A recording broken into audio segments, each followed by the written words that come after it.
Tengo un amigo al cual le agradezco mucho esta comunicación, Gustavo Marangoni, el hombre que alguna vez estuvo a cargo del grupo Vapro, pero además es un tipo que de la economía real sabe mucho y de la política también. Hola Gustavo, ¿cómo andás? Jorge es mi nombre, Félix es mi compañero, ¿cómo estás? ¿Qué tal? Muy buenas tardes, muchas gracias por llamar, Jorge. Gustavo, la primera pregunta que te quiero hacer, me contaba recién Félix, yo decía, Macri hoy tomó 95.000 millones de dólares de deuda en 17 meses y Félix me decía que usaron para fuga de capitales. ¿Cómo nos va a repercutir esto? Bueno, el tema del endeudamiento que vos estás haciendo referencia realmente es crucial, porque el endeudamiento neto de la Argentina en el último periodo, digamos, en los últimos 15 meses, supera los 35.000 millones de dólares. ¿Neto por qué? Porque en realidad pediste más, tuvieron como 80.000. Lo que pasa es que hubo unos 45.000 que los usaste para pagar deuda, digamos, que en la jerga técnica se llama rollover, es decir, pagás deuda vieja con deuda nueva, pero lo cierto es que manteniéndose el déficit fiscal en un nivel muy alto y este endeudamiento combinado con las altas tasas del Banco Central que llevan además a acumular una deuda que muchas veces no se contabiliza, que es la deuda en pesos que tiene el Banco Central por medio de las famosas LELAC. ¿Por qué? Porque, y esto es lo que se conoce con el nombre de bicicleta financiera, cuando vos pones la tasa de interés positiva, es decir, por arriba de la inflación, y además permitís que sea a muy corto plazo, y además incentivás a que capitales externos ingresen para este mecanismo, lo que va generando es endeudamiento por un lado, en dólares, endeudamiento en pesos, un retraso del tipo de cambio, es decir, un dólar barato, vamos a llamarlo de una manera que nos pueda entender bien la gente, un dólar barato, y esto indudablemente repercute sobre la actividad productiva. ¿Por qué? Porque aquellas personas, aquellas empresas que tienen que competir, lo hacen en condiciones de mucha desigualdad respecto al mercado mundial.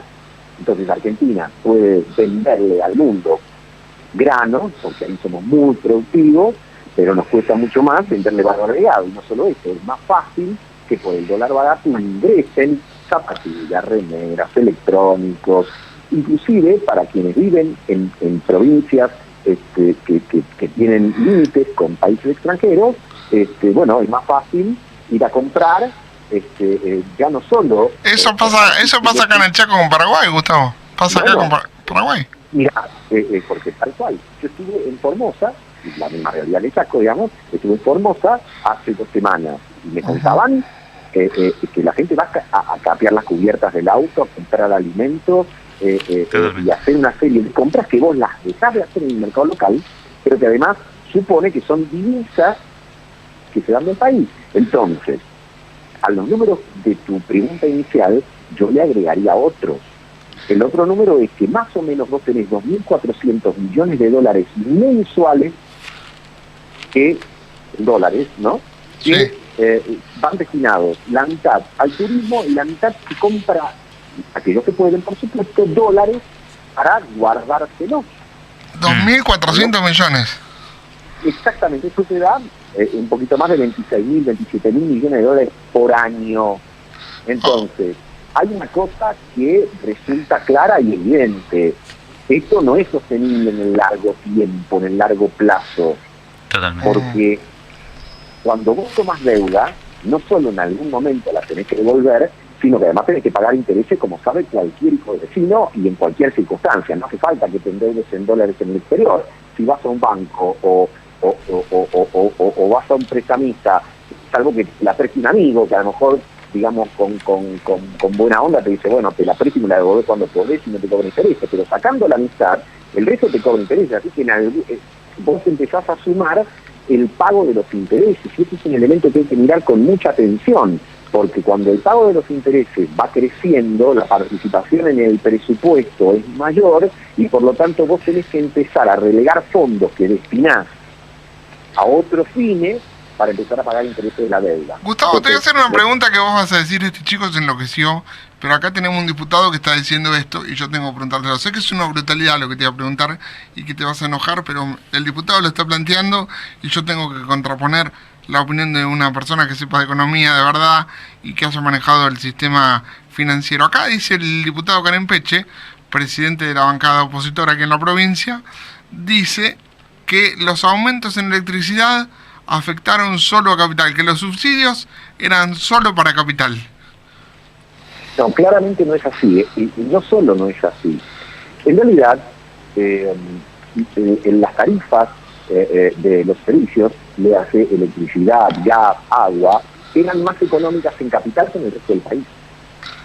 Sí. Así que es cierto que aumentaron en Capital, pero en el resto del país aumentaron sobre precios altos, con características que ustedes, por ejemplo, y todo el NEA conoce muy bien, que el pago de la electricidad es mucho más gravoso porque en la mayor parte de las localidades, cuando no se cuenta con red de gas natural, lo que se utiliza es energía eléctrica en lugar del gas, que es más económico, como puede pasar en la capital federal. Entonces, sobre el bolsillo del asalariado, del trabajador, del jubilado, etcétera, el impacto de las tarifas y también de las pequeñas y medianas empresas en el interior del país ha sido mucho más importante que en la capital federal. Sí, ya es muy, en la capital federal, en el conurbano, ya de por sí es importante. Y ese es un elemento, y es una pregunta muy adecuada y muy pertinente, porque nos lleva a otra situación. Imagínate las empresas pequeñas y medianas que se vieron con una suerte de tormenta perfecta, en la cual le aumentaron los costos, le bajó el consumo y también le aumentaron impuestos. Esto es lo que explica que el año pasado se han desaparecido más de 4.500 pequeñas y medianas empresas. Y claramente. Esto creo que hay que tenerlo muy presente porque inclusive algunos voceros oficiosos de la economía nacional adelantan que para después de octubre esto va a seguir en un curso más profundo, si se quiere. Entonces lo que va a haber que ponderar realmente es hasta dónde vos conseguir debilitando el consumo, que es el 72% de la economía nacional, y pretender crecer. Porque aquí hay que decirlo clarito, si la Argentina no crece, es muy difícil superar los problemas de empleo, de pobreza, de consumo, y creo que esto hay que tenerlo permanentemente presente. Gustavo, te hago la última por mi parte, después lo dejo a Félix y ya cerramos la nota, no te molestamos más. Por favor. ¿Vos crees que podemos volver al Fondo Monetario? Se está hablando desde ayer de una posible vuelta después de octubre al Fondo Monetario Internacional, a pedirle guita y a responder a la regla del fondo. ¿Esto es viable? Mirá, si me preguntas a mí, yo te diría, viable no, posible, bueno, conociendo la forma de pensar de algunos referentes económicos del gobierno nacional, uno podría sostener que sí. Ahora, nosotros sabemos cuáles son las recetas del Fondo Monetario, que justamente es criticado no solo en la Argentina. El Fondo Monetario Internacional ha sido criticado en todo el mundo, inclusive por importantes referentes económicos de Estados Unidos. Porque, ¿qué señalan? Que para el Fondo Monetario Internacional siempre el camino es el ajuste. Y el camino del ajuste no suele sacar a las economías, cuando no va vinculado con políticas de crecimiento, de situaciones difíciles. Entonces, me parece a mí que ya habiendo probado esas recetas en muchas oportunidades y habiendo tenido resultados realmente muy perjudiciales para la calidad de vida de la gente, hay que pensar en otras alternativas, por supuesto.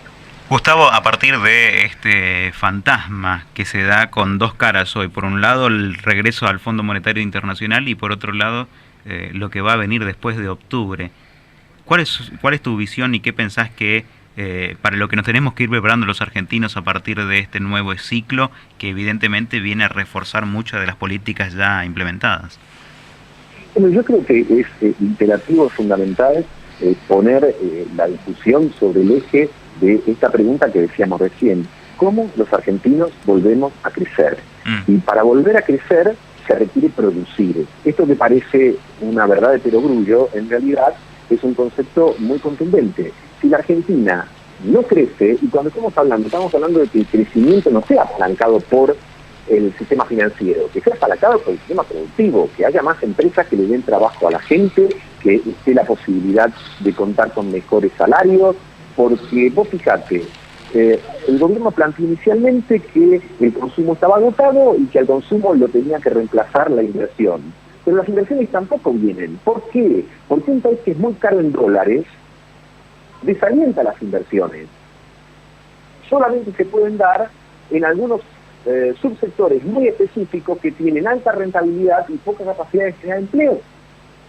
Entonces creo yo que hay que mirar la realidad de la Argentina, que además es diversa y es compleja, porque no es la misma la realidad en el Chaco, en Gran Buenos Aires, en Tierra del Fuego, es decir, cada región tiene su problemática. Los fueguinos están preocupados porque se ha levantado el régimen, que estaba orientado al tema de la industria electrónica, pero no se lo ha reemplazado por la posibilidad de otra fuente de trabajo. Los sectores de Mendoza están preocupados porque la vitivinicultura sufre y hoy los vinos chilenos son los que ocupan las góndolas de los principales supermercados del mundo. El sector frutihortícola de Río Negro también, porque se están importando manzanas. El sector, el sector avícola, de cómo tienen que competir a lo mejor con pollo, o el sector porcino con la bondiola que ingresa de Brasil. Gustavo, te hago un comentario, si querés lo tomás, si no, esto queda a tu criterio. Para mí es muy burdo, pero bueno, tengo que preguntártelo porque es el tema del día. ¿Cómo tomás vos, que estuviste muy cerca del ex gobernador de la provincia de Buenos Aires, creo que tenés incluso una corriente de afecto muy importante, esta opereta que le están haciendo en las últimas horas en los medios de comunicación a través de una mujer que apareció con un video, una cosa bastante desagradable?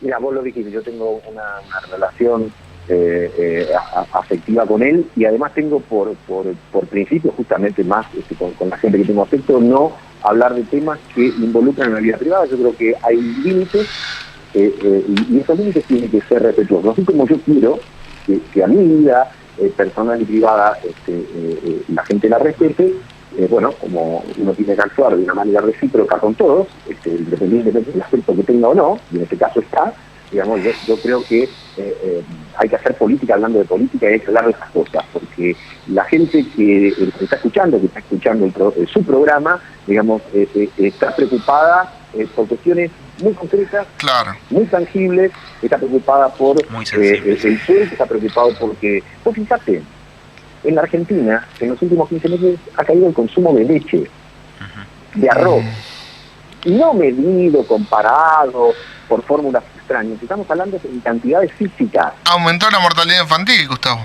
Con eso... Entonces me parece que hay que discutir realmente las cosas importantes y las cosas trascendentes. Sí, pero también es cierto, Gustavo, que ellos buscan esta forma porque no tienen la forma de discutir las cosas trascendentes. Buscan esto porque... Yo creo que aquí va en la inteligencia y en la oportunidad que tenemos todos los ciudadanos, y ustedes están dando un ejemplo con este espacio, con este programa, de decir, mira, ustedes preguntan las cosas que yo creo que son interesantes y que son vitales para la Argentina del presente, pero también para la Argentina del futuro. ¿Qué pasa con el empleo? ¿Qué pasa con el poder adquisitivo? ¿Qué pasa con los salarios? ¿Qué pasa con el tema de la deuda? ¿Qué pasa con las economías regionales? ¿Qué pasa con lo que exportamos? ¿Qué pasa con lo que importamos? ¿Qué pasa con la leche? ¿Qué pasa con el pan? Y estas son las cosas que una dirigencia seriamente tiene que debatir y discutir. Por supuesto que va a haber desacuerdos, que también es parte de la lógica del juego de la democracia. Bueno, Gustavo, te tengo que pedir, ¿cuándo venís al Chaco? Bueno, cuando me inviten, allí estaré. Siempre es un placer recorrer la Argentina y sobre todo... Te estoy invitando en este momento oficialmente. ¿Cuándo querés venir? Bueno, si querés, fines de mayo, primera semana de junio, sería un placer estar por ahí. Dale, nos comunicamos y lo armamos. Dale. En serio te digo, te vamos a estar llamando, yo tengo tu teléfono, te vamos a estar llamando para poder armarlo, de verdad, va a ser un placer. En serio, me gusta, y además es importante conocer la coyuntura actual. Ahora hace unos meses que no voy al Chaco, pero es importante conocer en el lugar, así como estuve en Formosa, estuve en Córdoba, estuve en Mendoza, estuve en Santa Fe, en el interior de la provincia de Buenos Aires, y todo lo que hemos conversado a lo largo de estos minutos no solo surge de leer papers, sino de estar en las pymes, de hablar con los empresarios, de hablar con los sindicatos, de poder hablar con los comerciantes, y eso te da naturalmente una impresión mucho más directa y profunda de la realidad. ¿Estás escribiendo algo, Gustavo, o no? En realidad sí, como estoy haciendo trabajos para un doctorado que estoy cursando, bueno, estoy con algunos trabajos de esa naturaleza, pero nada publicable en lo inmediato. Ok, te mando un abrazo grande, te agradezco mucho esta nota, quedamos en contacto por privado para ver tu llegada a la provincia. Va a ser un verdadero placer y muchas gracias por ese tiempo. Te agradecemos mucho, por favor.